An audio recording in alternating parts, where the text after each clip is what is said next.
Hey, everybody. Give it a few more minutes for folks to join.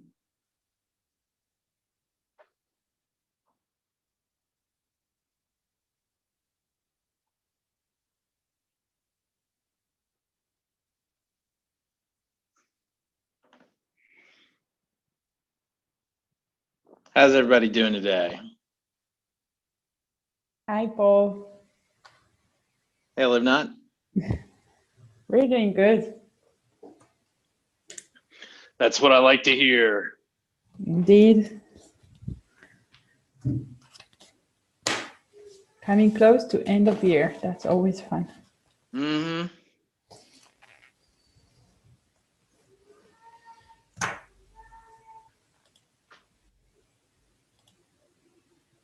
Okay, we'll give it just a little bit more. Folks to join, get started.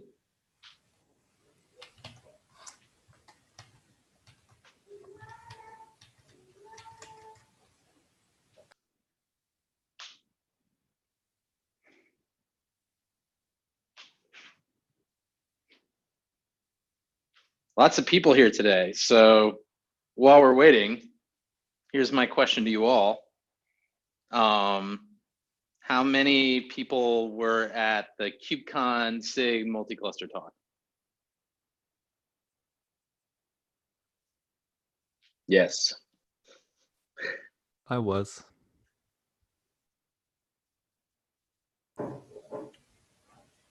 I know a couple folks that are on here couldn't be at the SIG Multicluster talk because of an overlap with the Submariner talk. But we'll give them a pass. Okay, it's 2 past, so we can go ahead and get started. We have 2 things on the agenda today. One is a continuation of the conversation that we started in the SIG Multicluster session at KubeCon, and another is discussion of multi-cluster services. So vis-a-vis SIG Multicluster session at KubeCon, my biggest takeaway is that there's an interest and demand in the community for various use cases being tackled in the community by SIG Multicluster. And that we should put some energy into figuring out what the best ones of those are to tackle. So I wonder if anybody else has a key takeaway they want to share.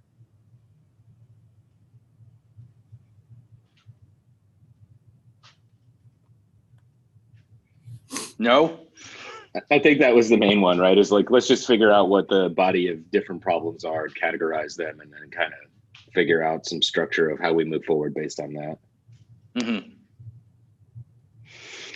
I think this is a fine time as any to put a little energy into doing that. Tim, you had a document that framed a lot of this up pretty well. That I wonder if, like, how many people that are on the call right now know what I'm referring to and have read it. I did. I read it. I ended up sort of orphaning the doc, not on purpose, but I got so many comments, and then I didn't get back to it. It's really my fault. But I actually, it's still open on my desk, and the comments are all great. I just have not gotten back to it. Mm-hmm. So my mental taxonomy of what was in that document, basically, like at the highest level, is like maybe 2 or 3 layers. One is things to add to Kubernetes to make tracking clusters and like tracking and inventory easier and more meaningful. Then like the next layer is like, what do various like plugin pieces of Kube look like in a multi-cluster world where like authn and authz are like number 1 and 2 with a bullet, and closely following that is probably service account. And then there's a layer of APIs that are already in Kube. Like, should there be multi-cluster or cluster spanning versions of those things?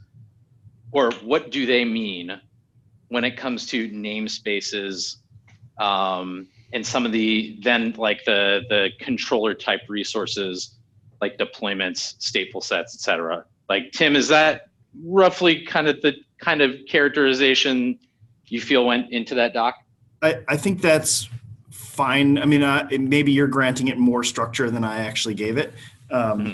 It was really a collection of thoughts and ways to think about stuff, maybe. I wonder if it's worth like coming at it from the angle of like what use cases are people interested in having solved for them, rather than like a first principles decomposition of all the possible problems. So maybe we can just see a show of hands in the room, like,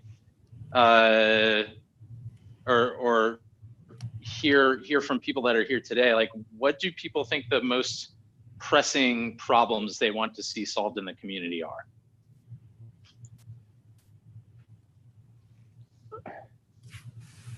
I mean, I was just gonna say, so like, I do really like the idea of going use case driven rather than like, hey, like here's a solution to the problem. Like, what is the space of problems that we'd like to see solved, rather than trying to figure out like, hey, do we fix these in Kube? Like, do we create a bunch of CRDs? Like, whatever the heck it is. Like, I'd much rather see us sort of start from the bottom and say like, hey, these are the use cases that I want to go solve, right? So it's like, you know, I'll throw a couple of simple ones out there. It's like, hey, I just need to have an inventory of all the clusters I care about in the universe, is an easy one, right? Like, that's the very basic definition of multi-cluster. But then, you know, another use case is like, okay, well, you know, I want to be able to see an inventory of all the stuff that's running on all of those clusters in the universe. You know, we could go on and on and on, but like, those are the kinds of, I don't know, use cases that sort of crop up most often for me, at least. I don't know, how do we want to start aggregating what these things are? Do we want to like do virtual sticky notes? Do we want to just go around the room and record stuff? Like, we have an agenda for this meeting, right? Are there notes, Doc? I don't know. Yeah, there's an agenda document. I thought we could just like take notes on use cases that people threw out. So I started writing in the middle of you talking. Jake, could you just repeat the first two, and we can kind of go around the room and just like hear people's thoughts about this, I think, to start. Yeah, so my first two are, I just need to get a list of, you know, all the clusters that I care about and like what their API is, right? That's like the simplest one. And then I guess the next one that came up for us in like our journey was, I need a way to go figure out what's running on all of those clusters without having to connect to every single one of those clusters. So okay. we'll have to, as we drill into these, we'll have to get more precise, right? Like, what does what's running mean? Yeah, so for us, what's running is like, hey, show me. So like, I don't care about the individual pods, but I do care about basically like everything under V1 apps, maybe, right? So I care about deployments, stateful sets, daemon sets, or at least the top three that kind of came up for us. So for some set of resources, show me the union of all clusters. Yeah. It's probably not a fixed list of types though, right? Exactly. Since you could write a CRD that is, you know, some new type of controller that creates pods that you want to treat just like a deployment or a stateful set, right? Yeah, right. Those are the three that we started with. Now we've gone to a point where we're like, oh, show me, like, we went kind of bananas. Now it's like, I want to see all the nodes in all those clusters, and like, exactly, you know, I want to see all the services, because it exploded real fast. Right. Yeah. And at Is some there a level, that has to distinction? be that would Go have to ahead. be configurable and usable by whoever's using that that service. So what needs to be discovered for one set of users and use cases is going to be different for another set of use cases. Right.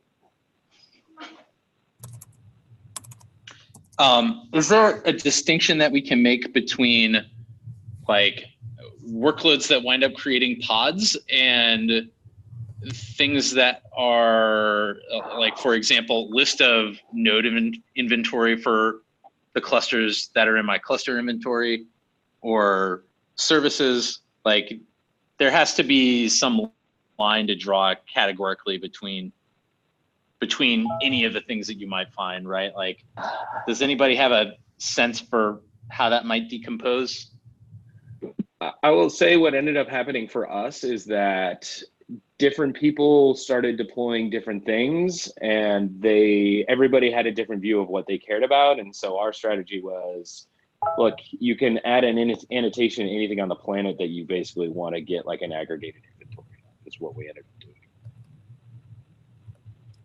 Yeah, So because we ended up in a scenario where like, oh, you'd think like, well, nobody cares about individual pods, but then somebody was like, oh, I'd love to be able to like do aggregated metering data based on like resource requests and limits for all of my pods. And so people started annotating their individual pods so that they could get like an aggregated view of like what were the resource limits for all of the pods of a certain type across like all of their clusters kind of stuff. So like that's where it gets pretty bananas pretty fast, but like that's where that was like the natural flow over the last 2 years of where we ended up. Yep, and just as a reminder, we talked about this a little bit at the SIG meeting, but at KubeCon. But sometimes a shell script for each cluster is an acceptable answer, but I still think we should be categorizing the sort of most common requests. Yeah, I was just about to say exactly the same thing, Tim. That there are many things that can be solved either with a slightly intelligent GUI or with the bash script that is, you know, smaller than half a screen. And it's great to catalog those things, but I think those are, you know, there's kind of like an infinite number of those things that you can do with a bash script. And I personally think that they're a slightly less interesting category of problem to solve than the ones that you can't do with a 5-line bash script, of which there are also many. Right. Maybe it's worth drawing the distinction between those two. Maybe, I don't know, maybe it's an artificial distinction, but that's sort of been my intuition. So the use cases that we hear the most are the sort of cluster to cluster operations. So services between clusters and services that span clusters. I sort of colloquially, I think of them as multi-cluster services where two clusters have two services, and multi-cluster services where one service spans two clusters, and cross-cluster services where they're just talking to each other, but they're not the same. Yeah, I think that's definitely one of the more interesting categories that cannot easily be solved with a bash script. I think the other one is active management, sort of like operator flavored things, which do stuff between clusters that a single Kubernetes cluster cannot reasonably do, or even a group of independent Kubernetes clusters cannot achieve, that needs some kind of coordination between the clusters. That's the other category of, I think, interesting stuff that's difficult to do with a bash script. So could we break What that would into you? two? Go ahead. I was just saying, could we break that into two pieces? Like, I think, Tim, you sort of hammered on, like, I don't want an inventory of just the individual pieces, but also like a way to model and understand the relationship between those pieces. Yes, I think we have, I mean, if we want to focus on use cases, I don't think the relationship is the interesting part. I think the relationship is how, like you said, how we model the problem. Like if I'm putting on my end user hat, I don't want you to talk to me about relationships and sameness. I want you to talk to me about what works and what doesn't work, I think. I don't think you can escape talking about the relationship at some point, but it's not the front of mind thing. I don't know. Maybe so when you say works versus not works, you mean like service A is broken because it can't access service B in some other cluster kind of thing? That's right. Yeah. Okay. Like what I want to enable is cluster A has service A, cluster B has service B. A can talk to B and B can talk to A. They can find each other in a well-defined way. And how that works is, the second order conversation. Right. So we care also about this use case, and that's the thing we were discussing in KubeCon back in the days. I want to say something about the bash scripts we were mentioning earlier. So when we want to see aggregated resources, then bash script can work. But it's very often and very fast goes to, we also want to perform some actions. So when they see all the resources, they don't expect to, SSH to a specific cluster to actually do something because they already have the aggregated view. And that's where it goes really south really fast because they also want to do actions and basically.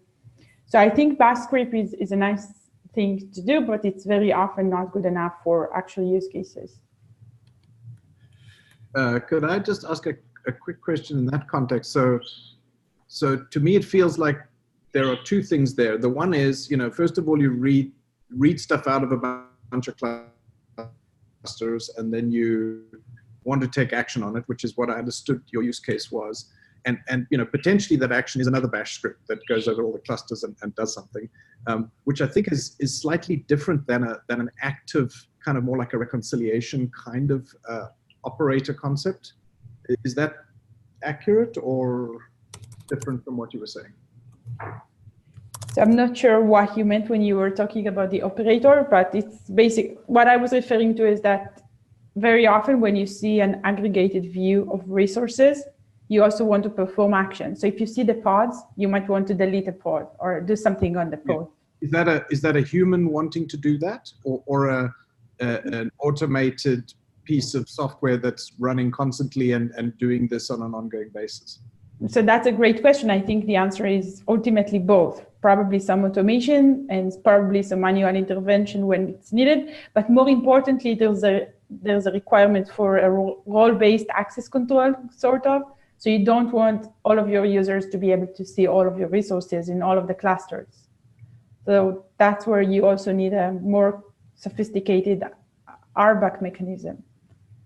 So I think this is like a huge topic. I'm not sure if we want to drill down to all the use cases that it can involve. And I'm not sure how many people are actually interested in this specific use case. From our perspective, we care specifically about what Tim mentioned earlier, which is cluster-to-cluster communication services, that cross-clustered services that live on different clusters and need to communicate to each other. So from our perspective, this is one of the top use cases. So I will add also with cluster to cluster comes pretty quickly edge of cluster group. So like ingress into multiple clusters, where ingress here might be like the traditional sort of from the internet model, or it might be just from the rest of my network.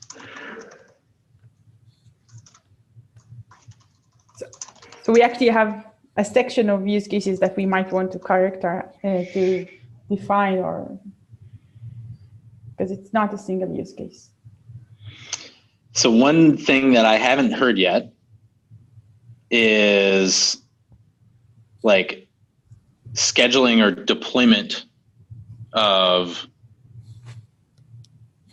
resources. Like I hear services that span multiple clusters, maybe that's kind of deployment of things is rolled up in there. Services that communicate between clusters, maybe. But I didn't hear anybody say, oh, me, this has to be on the list, and it's deploying apps. I think I would chime in and I would say that would be a feature that I would like to see. Yeah, okay. And I would say but deploying apps is my personal use case. So, and when you say deploying apps, specifically, what are you talking about there? Because, I mean, obviously you could deploy resources, kube resources into these clusters. And again, going back to the bash script, you can loop through and do that. But in your scenario, are you talking about actually defining applications and letting a quote unquote scheduler make the choice of which cluster and where in the cluster to deploy the components of the application? Okay, for me, ideal case, like if we could have our ponies and unicorns too, what I would like to be able to do is set up a set of rules that says, hey, I've got this sharded database. I have these, 3 clusters. There has to be a copy, at least one copy of each data shard on each cluster. So it's already something that stateful set doesn't encompass. So this is where it gets into pony territory. But this is the actual application use case. And I want to deploy the application front end, an entire copy of that stack in whatever number of replicas to each cluster.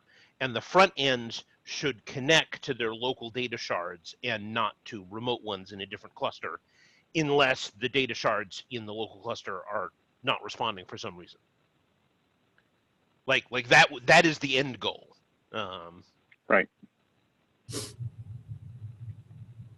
Right, which means you have to, as part of your distributed architecture, you have to categorize each of these clusters, and you want to have a mechanism by which you can designate rules and policies to declare what aspects of your application run in those types of clusters. Yeah, and I'll kind of plus one that. Like I was talking to a lot of customers at KubeCon, and a lot of the questions are actually pretty simplistic, right? Like right now I just run CI or CD and it just loops over, like you say, Dan, loops over a bunch of cluster endpoints and deploys it. But I want to aggregate the status of that. And okay, you could do that pretty easily with like Prometheus alerts or whatever if anything wasn't ready. But then they want to say, they want the concept, I guess, like Josh is saying, like a daemon deployment, but instead of across nodes in a cluster, clusters in a group or clusters in a, like I have a group of clusters designated East 1, a group of clusters designated West 1. Make sure there's exactly one deployment in East 1. I don't care which cluster. Make sure there's exactly, or make sure every cluster has an example. It's just a way of taking those like daemon set, deployment, replica set, etc., and just leveling it up to clusters rather than nodes, in my opinion. Right. Plus one on that. The personas who are deploying the apps shouldn't care about clusters. They should care about attributes. And somebody else is worrying about what actual clusters there are. And we see that multi-cluster is very closely tied to notions of identity and tenancy. In order to fulfill this vision, the clusters have to support multiple tenants. It sounded like in that example, though, there was still some concern about clusters, right? There was the I want to talk to my local shard unless it's not available. And so that piece probably needs to be captured as well. I understand the point in the cluster-to-cluster operations, like selection of services, local versus remote, based on health or other rules. But I don't know if it belongs there or anyway. So I think the problem, we could spend the rest of the meeting on this topic because there's so many variations on the policy that I've seen.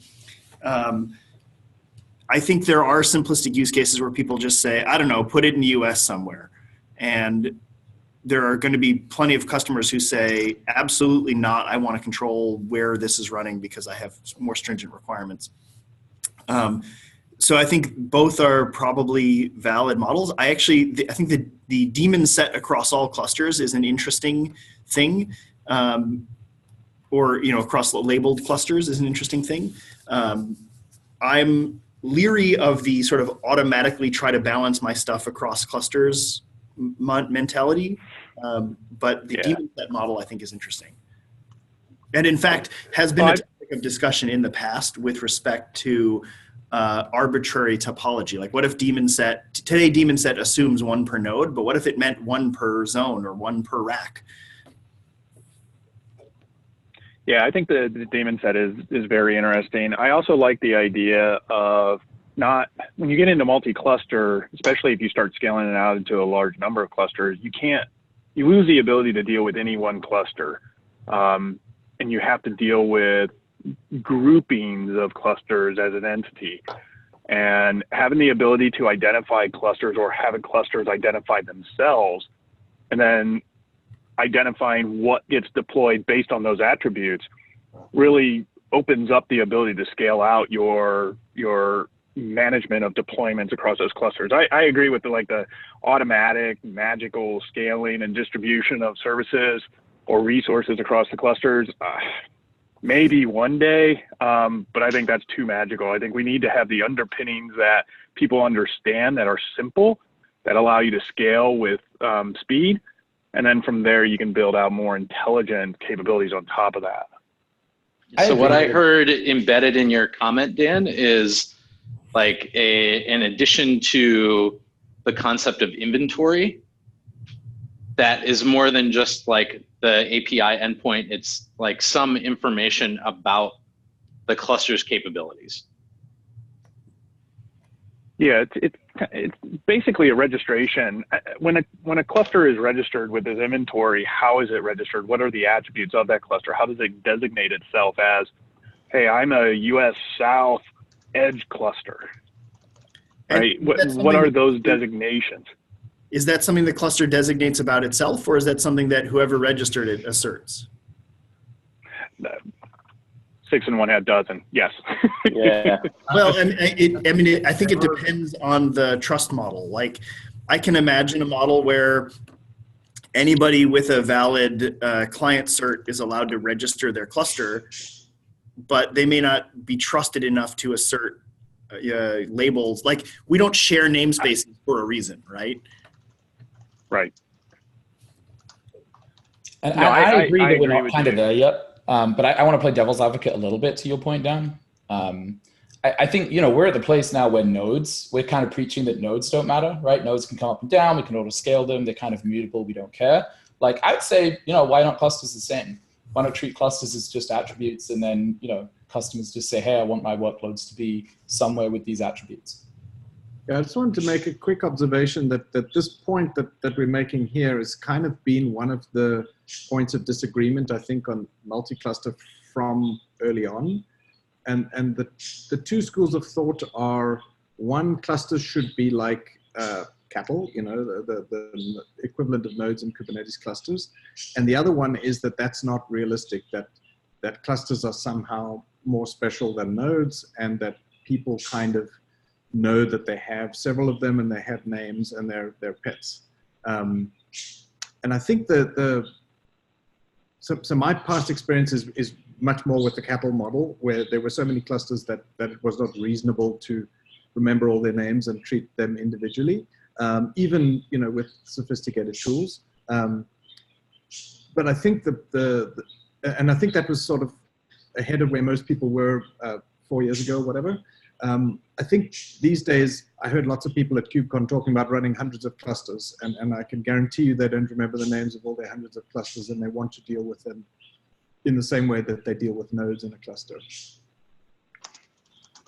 So as a point of agenda, maybe we don't need to actually solve it. If we're simply enumerating and categorizing, like, maybe we should agree that there are both use cases for different customer bases. Yeah, I agree. And if you're looking at the nodes, one of the interesting things is, and Paul, I think you're automatically going through and doing some of the categorization. While it may not be perfect, there's definitely a set of categories of use cases that come out of here. And I think as one of the to-dos for this group is, we're not going to be able to address all of these from day one. How would you prioritize these? Which are the ones that you would go after first? Yeah. Well, so go ahead, Tim. I would also say, this being a loosely coupled federation of people, there's not necessarily one agenda. Like, there are 25 people on the call today. It is entirely likely that different people will have different priorities, and that's okay. Not all of what we're doing here and what we're talking about here will become part of Kubernetes proper.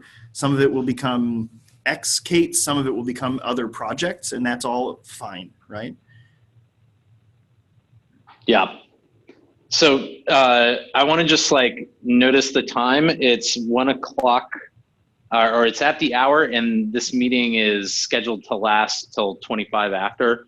So maybe we can devote maybe 10 more minutes to this and save 15 for the next agenda item.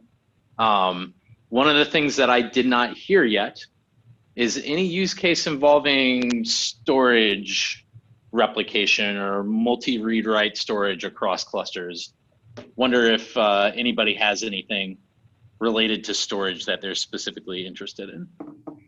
I have heard the use case of people wanting to migrate storage between clusters. As you treat clusters more like cattle, some of the workloads will want to keep their cattle's name as it goes. I don't know, that analogy doesn't work. They want to keep their storage as they move between clusters for whatever reasons, right? Literally, I've heard this as an upgrade strategy. I don't trust Kubernetes upgrades. I want to bring up a new cluster, qualify it, and then move my app, right? We don't have an API or an affordance for that right now. Right. I've also heard the use case where people wanted to designate a cluster as primary and in a DR cluster, and ensuring that their data is backed up and preserved, understanding what is the required data that's necessary to be in that DR site, and being able to switch between them. Yeah, that was a common customer ask at KubeCon. Hey, I'm running this daemon deployment between 3 clusters, and they're all, you know, active, passive, or whatever. If one fails, I'm just going to GSLB over to another one, and I need my data to be intact, right? And I mean, there are changes, architecture changes you can make to that, right? Like Keybase, CQRS, some kind of event system to make sure, you know, clusters pick things up and not, but definitely some kind of discoverability or data parity between clusters for sure.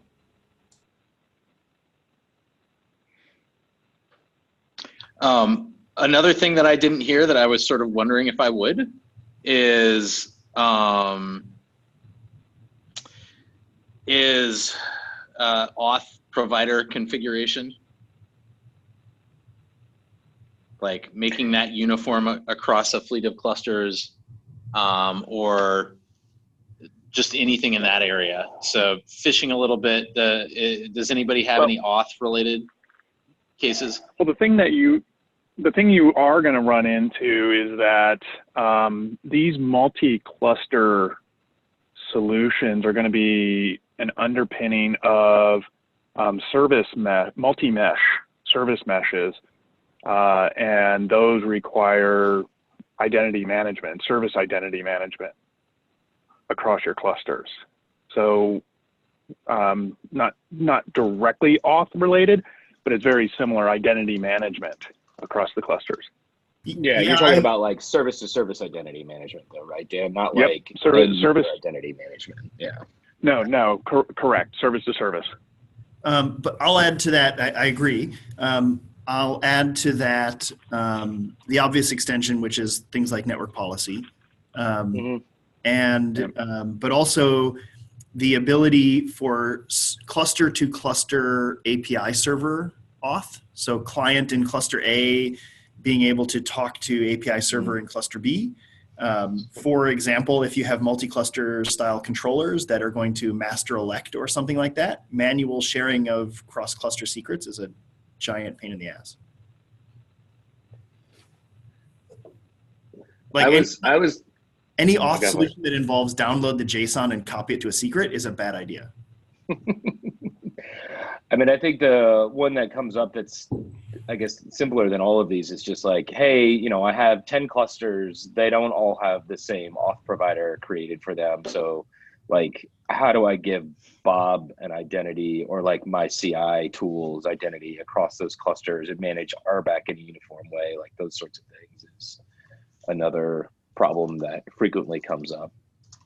Especially as like, look, the reality is like most of our customers are using multi-cloud, and if they're using managed kube solutions, then like everybody has their own auth providers and IAM, and like, what do I do with the RBAC mess that ensues across those things, other than to just say like, yep, I'm going to just set up, you know, a server to do impersonation. I'm going to do like all my own identity management sort of independent of these individual clusters, and I'll sort of create like my own identity provider that I'm pushing down across those with impersonation, which like can work, but nobody seems particularly excited about that solution. think that's an interesting distinction you make, which is the words we've used for these distinctions in the past are the more sort of cluster admin role and the application admin role. And I'm wondering whether, so I think one of the goals of Kubernetes is to make it possible to build and run applications across, different clouds and things, and potentially multi-clouds as a result of that. I wonder how realistic it is to expect to be able to administer the actual clusters uniformly wherever they are. So and this is just a speculation that, if I have a GKE cluster, is it reasonable to assume that I can kind of create users and do all the things that I might want to do on those clusters with the same tool and in using exactly the same process as if that cluster is running somewhere else, which typically implies having a different auth system and maybe even a different cluster provisioning system. That's an open question. I just Yeah, I think the question is a good one. As a user, I would want to be able to have the same expression of RBAC across two different providers, right? Within Google, I can use a Google group. Within Amazon, I use something different. Within Azure, I use something different. And that's sort of awful. And so just to add... Are you referring to a... Sorry, carry on, Chris. I was just saying, and to add to that, so, Rancher is actually working on that issue because we have essentially introduced our own authentication provider into Kubernetes, where we are the ones, or where the Rancher solution is actually doing auth-n, but letting Kubernetes itself do auth-z, and then they're syncing your various roles and role bindings onto the clusters. And it's not.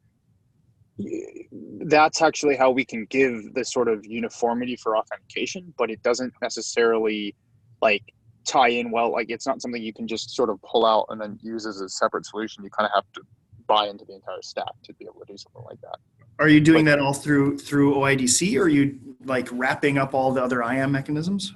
So with Rancher itself has various authentication providers sort of built into it, where you get sort of Rancher specific users and mappings therefore, and then we actually proxy requests into the Kubernetes clusters and then use impersonation to basically the subject within the auth-z or the actual cluster role bindings that we create are going to be the user objects that are Rancher specific, and then we do impersonation to get the user to show up as that user within the actual Kubernetes cluster. Okay, right. Thank you. I mean, Chris, I guess it would be interesting to hear some feedback from the Rancher. Are people happy with that? If you run into any gotchas, we've done a lot of brainstorming about how we would do this, and the impersonation solution with sort of your model of having another identity management solution that sits on top of all of your kube clusters is kind of the only good solution we've ever seen. And I don't know if, what's the feedback been on that, since you have some real world experience? Yeah, so just from, I deal with most of our customers, so we get a lot of good feedback from it. But one of the things that we actually built into Rancher or into our sort of solution was because originally the only option you had to use the Rancher authentication to get into your cluster was to proxy through Rancher, which then became a bottleneck from a scale perspective, or even just from a geo-distribution perspective.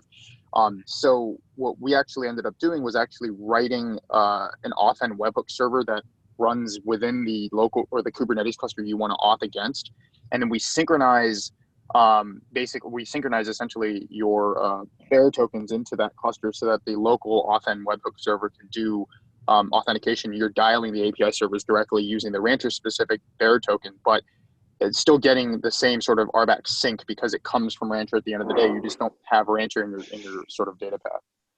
Gotcha. So that's why you got rid of having to have a single external impersonation proxy for all of your clusters. Right. And it's actually, so the other side of this as well is if you use Rancher in the sort of conventional model, you actually don't need to expose your Kubernetes API servers to the internet, because we do essentially what is reverse proxying for your API servers, so that you only have to expose Rancher, and that's that authentication proxy. But that's sort of, there's two options you have to sort of do authentication for your clusters, whether you go through Rancher's authentication proxy or you dial the API servers directly. Yeah. So I want to just call time on this discussion for now, since we have another agenda item to get through. One thing I'll add is that, like, I think it would be great to see demos of the things that are out there in the ecosystem, because I'm positive that we're all, like, as a group, that no individual is fully aware of all the things. So I'll just throw that out there as, like, in search of agenda items for the next SIG multi-cluster meeting. If one or more folks would like to share something that they work on or are aware of that they'd like to share with the group, I think we can definitely have some time in the agenda for that. And since we spent a little bit on this last bit, Chris, if you were interested in pulling together a demo of some kind to show in a couple weeks, I think that would be really interesting. But let's transition over to the next agenda item. Miguel, I think this is yours. You want to introduce it and lead the discussion?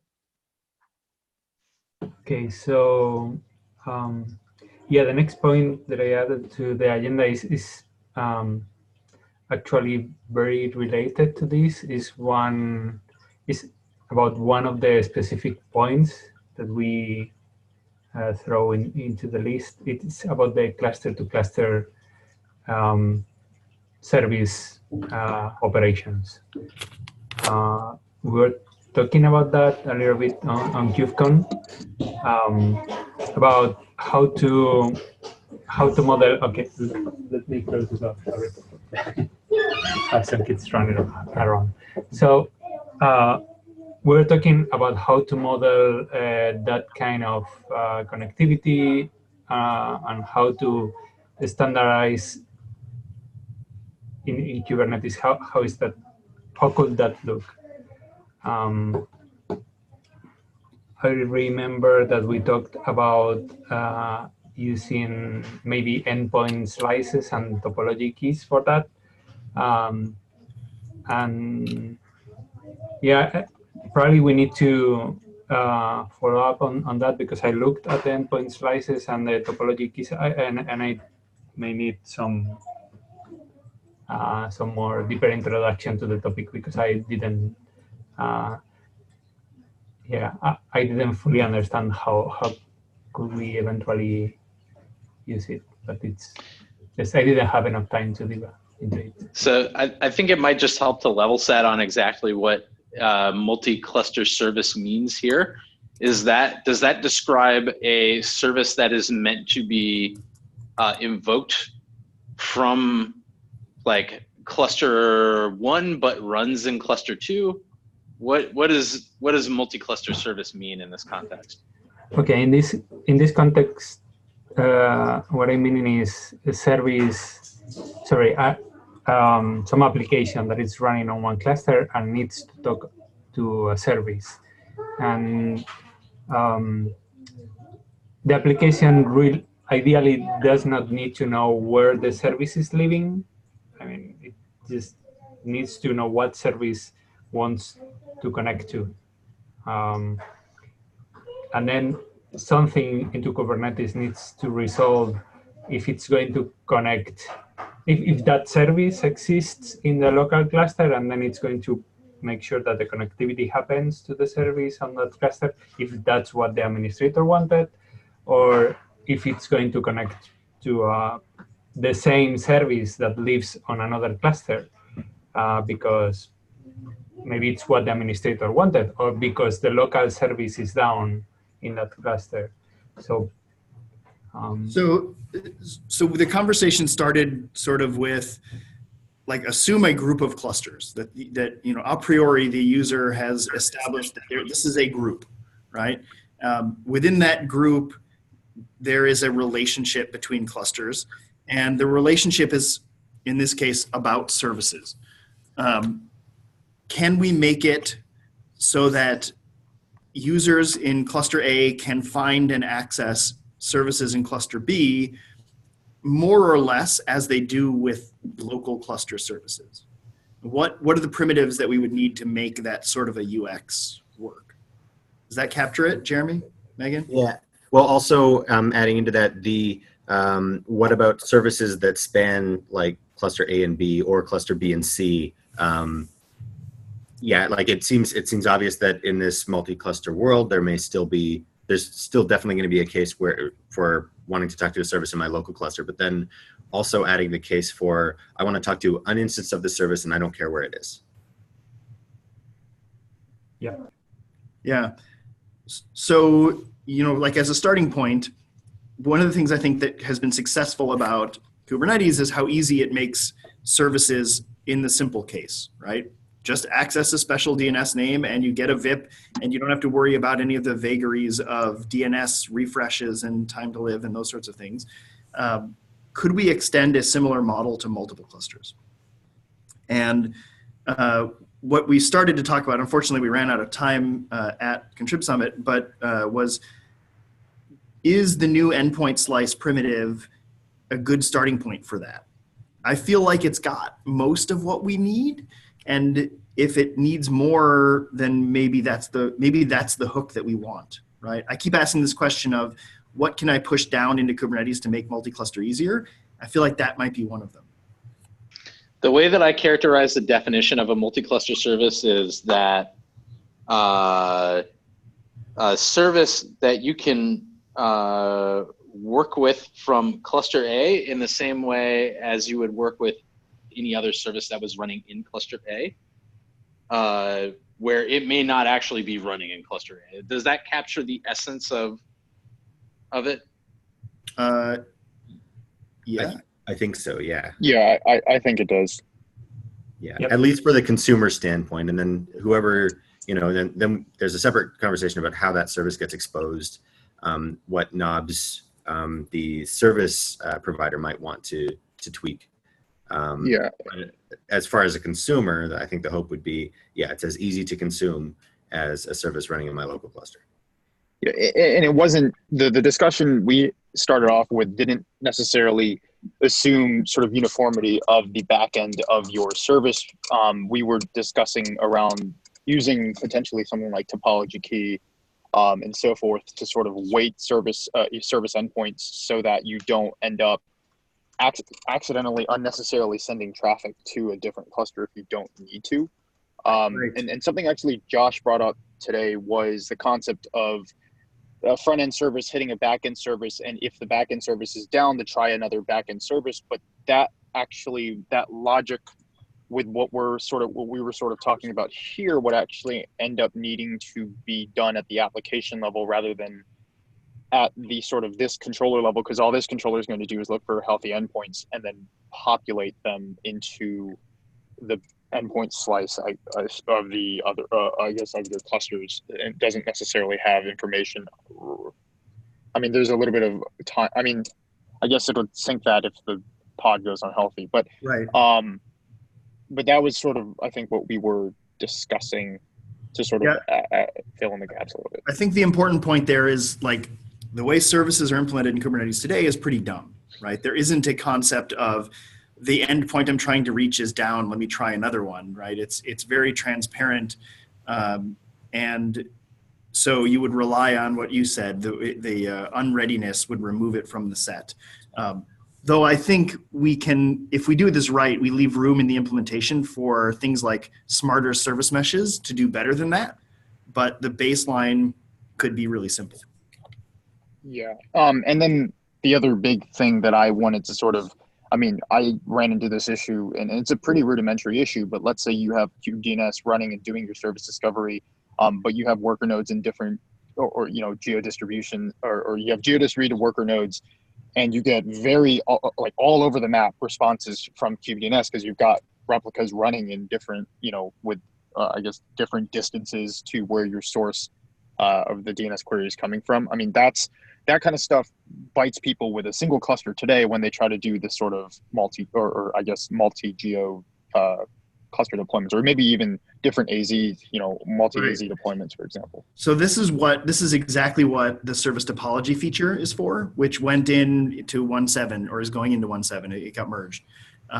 So what service topology lets you do is say, for a given service, I prefer that you always choose backends in the same zone or the same rack or the same whatever your topology constraints are. Zone is sort of the obvious one because all the cloud providers support something like an AZ, right? So you can say, like, for a given client, always pick me a backend in the same zone. And the way that's implemented is that kubeproxy has a priority list of topology matches and will only give you backends in the best match that it can match. So we could, in theory, take that same idea and extend it to multiple clusters. So if you imagine a controller that runs across all of your different clusters, so you've got clusters A, B, and C, it runs across A, B, and C, gathers all the endpoints for a given service across all 3 clusters, merges those lists, and then publishes the union list.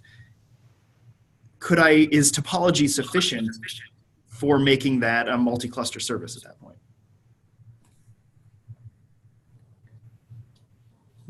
Right. I guess put another way, the same concepts that are already in endpoint slice and topology today, do those just work across multiple clusters? Does endpoint slice actually care about the cluster boundary? If we can bring those endpoints into each cluster.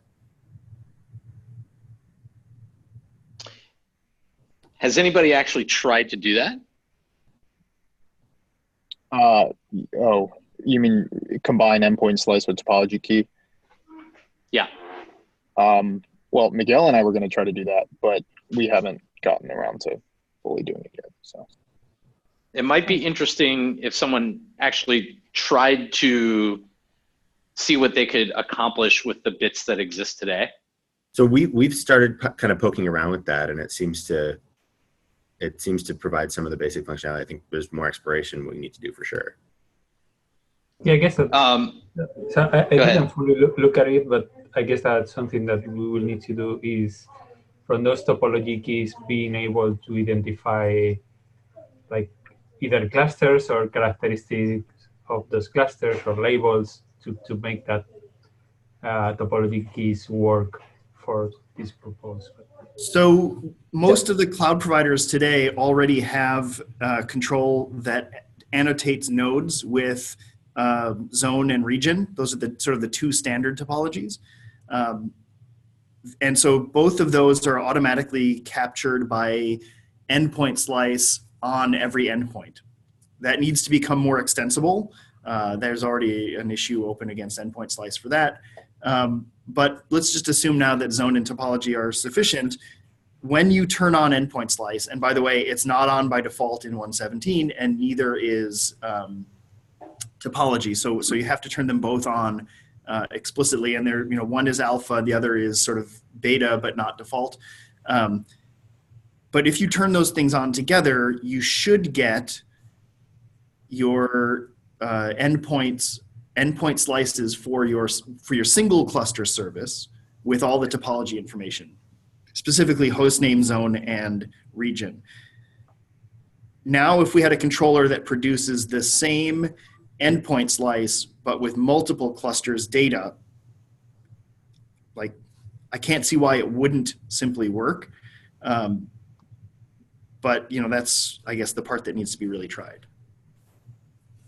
So we were playing with a little bit different concept. It was before we were aware of the topology thing. So what we were doing we just used the traditional DNS method where you gather, let's say you have the same service deployed on A, B, and C, you gather the VIP for this service from A, B, and C. And then basically in DNS, there's a way to give weight for each VIP. So per host, for every DNS query, you have a list of VIPs that can serve this DNS. And there's something that is built into the DNS protocol that you can give weight to each of the VIPs. So if we do something that calculates the weight of the VIP by zone or but I mean, by the topology that is defined for the service, I think that could be just an alternative solution. You mean the cluster IP when you say VIP? It's this, we have a solution for it, but basically each service has some IP address that, like when you do even in a single cluster. It's a cluster IP. Yeah, if you have a single cluster and you want to access a service, at the end when you do the DNS query, you get an IP address, right? Right, but those, at least in the default implementations, those IP addresses don't mean anything across clusters. Like they are purely intra-cluster. Right. So what we do, either you assume there's no overlapping IP, and if you have the connectivities, and then you don't have a problem, or if you do have overlapping IP between the clusters, then what we are working on right now is to have symbolic IP address that is unique across all the clusters. So it doesn't matter how you get to the solution, but I think the point is that the service in a specific cluster has an IP that is unique to this service. And when you do a local DNS query in your cluster, even if it's for a remote service, I mean, de facto it's a remote service, you have a list of VIPs that you can prioritize. Yeah, according to the topology. Before the conversation that we had at KubeCon, I mean, it's what we are working on to explore this problem. But I think that there is one problem with that solution, and is that once you have resolved that IP address, and maybe you are getting like an IP address that is going to let you connect to that service in some of the clusters, then if that cluster goes down, or if the link goes down, or whatever, you will keep going to that IP address. There is nothing on your local cluster that is going to resolve that situation and redirect your traffic somewhere else. Right, and that goes back to I think we probably need to call time on this discussion since we're over time for now. I'm very happy to continue this in the next SIG meeting, which is scheduled currently to be on December 17th. If in that time folks can, if anybody wants to experiment with using endpoint slice in this way and see how far they can get, I think that would be really useful input to the next conversation. And if anybody has a demo that they would like to show, please feel free to reach out to me, or just go ahead and stick it on the agenda. But we're at time for today. So thanks a lot for everybody, for coming today. I think this is probably the best attended SIG Multicluster meeting yet, and look forward to talking more about this next time. Awesome. Yeah, we'll try to dig in on endpoint slice. Yeah, I think I like the idea, but I want to see if it actually works. And if it doesn't, now's the time to be changing APIs like endpoint slice before it goes GA. Awesome. Or even to, like, honestly, if we think that it may need changes, but we're not sure, putting a hold on it, I'm okay with that too. But let's figure that out sooner rather than later. And maybe it needs nothing. That would be ideal, right? That would be ideal. Nothing is the best amount. Or maybe it doesn't work at all. We'll find out. All righty. Thanks a lot, everybody. Have a great day. Thank you. Bye. Bye. Thanks. Bye-bye.